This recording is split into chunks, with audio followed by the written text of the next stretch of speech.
اور اللہ جل شانہ نے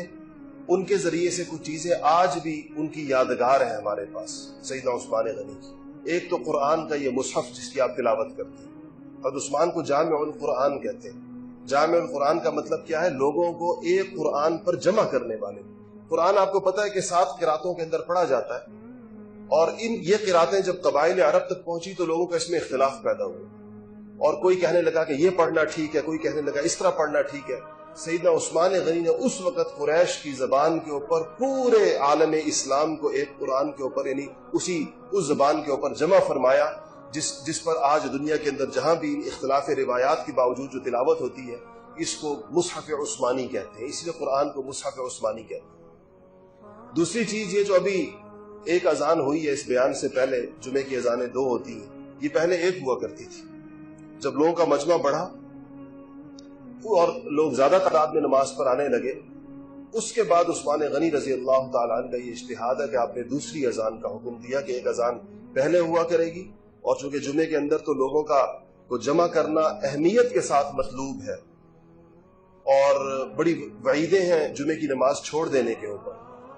تو آپ نے پھر دوسری اذان کا مطلب ایک تاکید کے طور پر، کہ ایک اذان ہوئی، اذان کا مطلب بلاوا ہے کہ اللہ تعالیٰ نے بلایا ہے، تو آپ نے تاکید کے طور پر دوسری اذان بھی شروع کروائی کہ دوسری اذان بھی جمعے کے دن دی جائے گی، تاکہ اگر پہلی اذان کے بعد کسی کو کوئی بھول چوک ہو جائے یا کوئی پھر بھی اپنے کسی کام میں مشغول ہو تو دوسری اذان اس کے لیے ہو۔ تو آج یہ جو ہم دوسری اذانیں جمعہ دیتے ہیں، یہ بھی سیدنا عثمان غنی رضی اللہ تعالیٰ عنہ کی یادگار ہے۔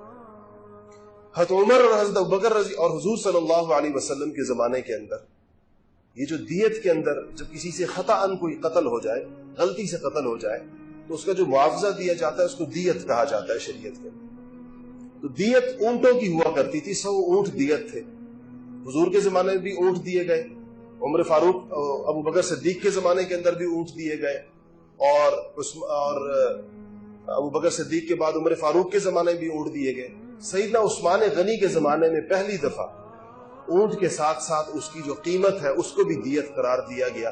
اور یعنی اختیار دیا گیا کہ چاہے تو کوئی بندہ اونٹ دے گا یا اس کی قیمت دے گا۔ آج بھی ہمارے ہاں جتنی بھی جہاں پر بھی اسلام کے قوانین نافذ ہیں، خود ہمارے ہاں بھی دیت کا قانون موجود ہے پاکستان کے اندر، تو وہاں پر جو اس کی عوض میں جو قیمت دی جاتی ہے اونٹوں کی بجائے، یہ سیدنا عثمان غنی رضی اللہ تعالیٰ عنہ کے دور سے اس کی ابتدا ہوئی ہے، اور یہ آپ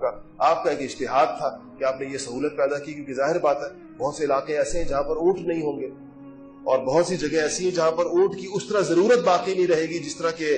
عرب معاشرے کے اندر اونٹ کی ضرورت تھی، اور ایسا دور آنا تھا۔ آج یقیناً اگر آپ کسی آدمی سے پوچھیں کہ اس کو اونٹ چاہیے 100 یا اس کی قیمت چاہیے، تو لازمی بات ہے کہ وہ اس کی قیمت چاہے گا، اگرچہ اس دور کے اندر جو اسلام کا ابتدائی زمانہ تھا اس کے اندر چونکہ